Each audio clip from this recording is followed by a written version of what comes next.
a company. We're not quite sure how they measure them. They just tell us that they measure them. So the question that we're trying to answer in our webinar today is simply this. As clients, as investors and interested stakeholders, how do we look at what companies are reporting on community engagement, and how do we interpret and use that information? So this would be through regulatory filings. Most of us have read a corporate annual sustainability report. Some of us have seen audits from Irma. The RMF is here, who are going to talk about their experiences, and company presentations themselves. So the question we're looking at, how do you assess what a company is reporting? Now, to help me do that, we have a brilliant panel of 4 speakers. One of our speakers should hopefully be joining us soon. But in the meanwhile, I'm going to get started with introductions. Now, my first participant or panelist is Liesel, who is also part of the resourcing project team, but in her day job, she is an ESG consultant with SRK South Africa. Liesel has been doing this for about 20 years now. So I think she's seen all that there is and all that is coming. And her primary goal her primary objective has been working with companies, communities, and regulators on how community engagement, stakeholder engagement, and communication takes place. My next speaker is Pamela Lesser, who is a researcher with the Arctic Governance Research Group at the University of Lapland. She has a particular interest in the social license to operate concept. Pamela, I know a lot through her work through the Miru project, where she's been developing a an SLO toolkit and guidelines for Europe. But Pamela knows a lot more than just Europe. She also knows regional, Latin America, and other areas where this concept is used. Then we have Pierre G Pascal, who is the head of stakeholder engagement at the Responsible Mining Foundation. And I'm sure most of you are used to RMF's reports that come out once every 2 years. They look at the top extractive companies. They do an ESG system, data-driven, policy-driven, document-driven assessment of these companies and how they perform on E, S, and G. And finally, we'll be joined by Rebecca Burton, who is from Irma. Again, I don't think Irma needs any introductions in this group. Irma has been developing toolkits, guidelines, and now recently their audit programs for mining companies are starting to come out. So collectively, with the 4 of you, I'm hoping we can look at different angles of how you assess mining companies' performance. Couple of housekeeping rules. This is WebEx, which is slightly different than Zoom, what we're all used to. Question and answers are absolutely welcome. You'll see a little question and answer window, and if you put your questions in there, we'll be able to pick some of them up during the discussion for this panel. Right, I am going to start with Pierre. As I stated, the RMF produces a report which looks at mining companies, and that report is available on their webpage. Pierre, my question to you is, when I go onto the RMF's report and I look at a company's performance, what should I be taking away from that report? How should I be interpreting what you guys are doing? Great. Thank you, Mazuma, and hi, everyone. I think in the context of this event, I'd like to share 3 key aspects of the mining report, the RMI report, Responsible Mining Index report, which we publish every 2 years. I think first, the RMI report and all our research in general is available for free as a public good in 7 languages. The methodology is fully transparent, which means everyone's got access to all the indicators, the metrics, the scoring framework, and also to examples of relevant kinds of evidence that one can expect. And the results themselves are also fully available. So meaning that everyone can dig down to every single indicator for every single company and mine site assessed. And because, like Masuma said, this is an evidence-based assessment, every single score must be supported by evidence and data. And we've made them all available in an online document library. So that represents around 4,000 source documents, of which 20% were actually not publicly available before the release of the results and were submitted during the process.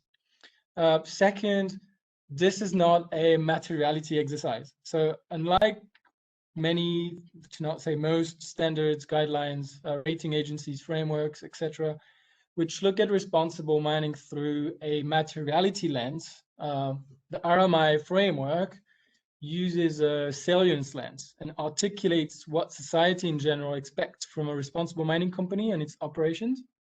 So in other words, the starting point are the potential impacts that mining can have on economic, environmental, social, and governance issues, and how companies are assessing and addressing all these impacts, rather than leaving it to the company or investors to decide what is material and what they should focus on. So this way you can really limit risk and build trust on a much broader and more robust spectrum. And finally, a third point I'd like to mention is our focus on mine site level or asset level data. So most of our indicators are applied at the corporate level with 3 categories called commitment, action, and effectiveness, which in a way is just reflecting good management practices to deliver continuous improvement, like plan, do, check, act, with different words. So basically from having formalized the policy and assigned responsibility, accountability to the development and implementation of plans, management standards, protocols, guidelines, toolboxes, etc., and ultimately to performance tracking, ongoing review, performance audits, followed by corrective action plans, new targets, and so on. And most of these indicators included community engagement dimension, which we'll discuss later on. But we also select between 200 and 300 mine sites across the globe and assess them individually against 15 very basic indicators. And actually, these are the indicators you can find in our mine site assessment tool, which I'll talk about more later, which is a tool that was developed by affected communities and mine workers themselves. And these indicators look at very basic aspects of mining, with for all of them a combination of data disclosure and evidence of stakeholder engagement and collaborative planning and decision making. And all of this is in a disaggregated way at the mine site level.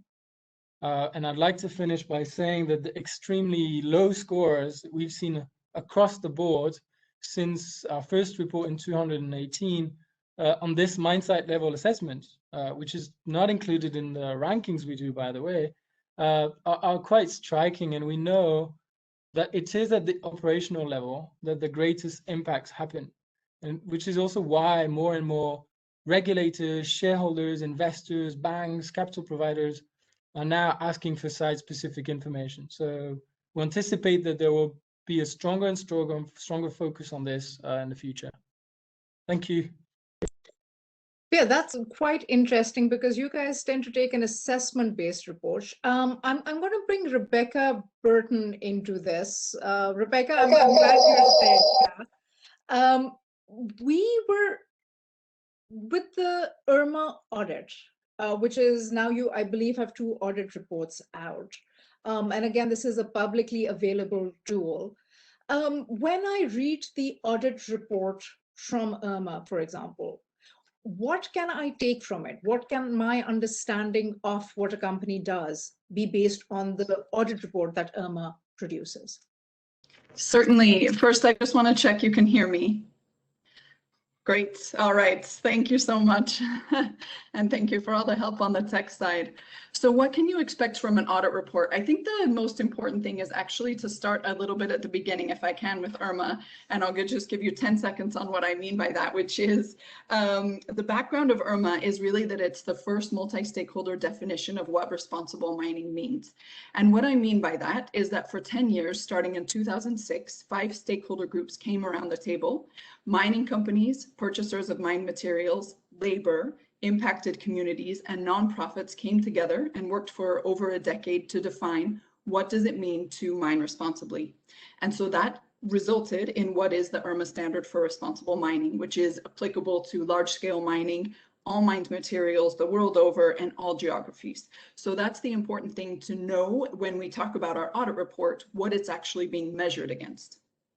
So the audit report is an objective third-party analysis of a mine's performance against that standard. It starts with a desk audit, and then there's also an on-site audit, which includes what is pretty normal for most audits, which is visiting the mine and having interviews with management.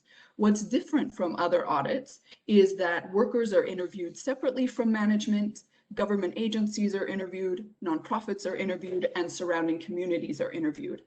And it really is the only audit report that includes all of these perspectives. So that's the important context to understand. So the audit report itself is about a 100-page document. It talks about how the mine scores on each and every requirement in the standard. There's about 400 of them. It speaks specifically to how it meets each requirement, whether fully, substantially, partially, or not. And then that actually results in a score. And the score is from 1 to 100. And we deliberately chose to do a scoring method rather than a pass-fail approach, because we feel that the scoring method really allows the mine to show improvement over time. It allows stakeholders to ask for specific changes, and really allows stakeholders, whether clients, investors, communities, to really dig in and understand what's happening at the mine site. And so when you look at that report, you're going to see all of the measurements of how the mine performed requirement by requirement, and you'll see many other details as well. You'll see the corrective action plans that they have, the timing of the next audit, the location, the details of where the mine is situated, details about the mine itself, list of the mine workers interviewed, the communities interviewed. So you've got everything there in full transparency. So in brief, the audit report really gives you the most holistic view of a mine's performance that you're likely ever going to see, and certainly more than is what's available out there. It's really an unprecedented level of transparency. And so it really helps both a client or investor understand the overall performance of the mine, or they can dig down and understand on particular areas, how is the mine performing?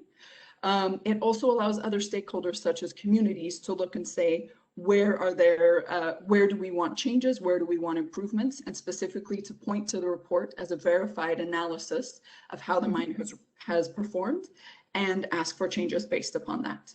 So that's what you can find in the Irma audit report. That was a lot of information. And what I enjoyed about both you and Pierre's comments is verification. Evidence-based seems to be a key factor in what both of you are describing.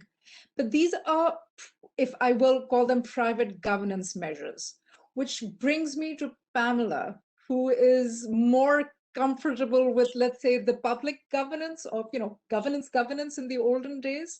And I am curious, Pamela, we seem to have been handing over assessments to the private sector, whether civil society or initiatives. But what about regulations themselves? What are the pros and cons of using the regulatory tools when it comes to looking at community engagement and company performances? No, good point. Very good point. And actually, I feel a little bad because even though I am comfortable with other parts in the world, for this example, I'm going to mainly address Europe because it's most pertinent there. And so in the European context, at least, Europeans tend to defer to legislation. They look to government to protect them, to ensure their interests. And when we think of these different public governance engagement measures, they're not just at the local level. They actually start at the international level. So you have the Aarhus Convention, and you have that about transparency and about access to information. You have the Espoo Convention, which is about transboundary EIA, and it has very detailed requirements as to public consultation. And this is tricky because often it's in two countries that these impacts are happening. And then you have the EU level. And you have directives at the EU level, and then you have the member state level. And in mining, you even have the regional level in many places, since mining is a member state competence and sometimes actually delegated down to the regions. So if we look at pros and cons, perhaps the pros are that there are many opportunities for public engagement and public consultation. One of the cons is there are many opportunities for public engagement and consultation. So the complexity is difficult because there are many different consultation procedures that you can be involved in. And what we actually saw, for example, if we look at just at the country level in Finland, the EIA process and the permitting process are consecutive. And so people often had no idea whether they were in the EIA public consultation hearing or in the permitting consultation hearing, and the comments they submitted weren't relevant much of the time because they didn't realize where they were. And so then they felt as if they weren't heard and the system wasn't working and all of that. So in just a couple of pros, I think at least if this is codified in legislation, it gives a systematic way of implementing these things. You know, there'll be a certain level of consultation. You know it will happen, that this is required. But I think, as we've been hearing, there's a gap in how these are actually implemented and played out on the ground. And this is where private governance is often coming into play. And in Europe, it's a bit more of a problem because people really do look to governance. So there's a gap that needs to be filled. That brings me very nicely to Liesel, who's been stuck in that gap, I'm presuming, for part of her career. Because Liesel has had to work with regulations and companies and community engagements. But Liesel, I'm going to try and force you to give us a little bit of a company perspective, because some of us have suffered through reading annual sustainability reports in our careers. And my question is, what are companies thinking when they're developing or reporting on these? Because they're self-assessments, and we seem to be very doubtful of when companies report on how good they are.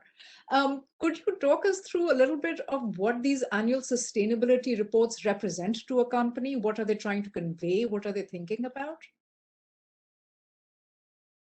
Thanks, Ms. Irma.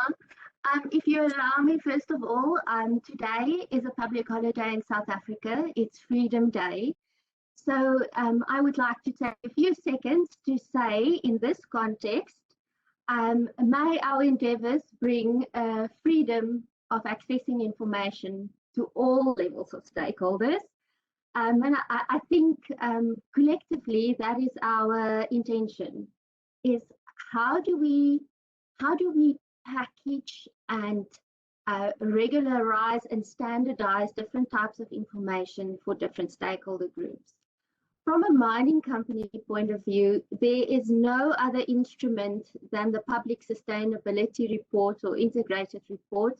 And if I can predict something soon to be replaced by the Public ESG Portal, that shows this, I almost want to say, conundrum of uncertainty between different levels of reporting and obligations than that Public Sustainability Report. First of all, a company would choose a set of standards to follow. Very often, it's a very well-known GRI standard.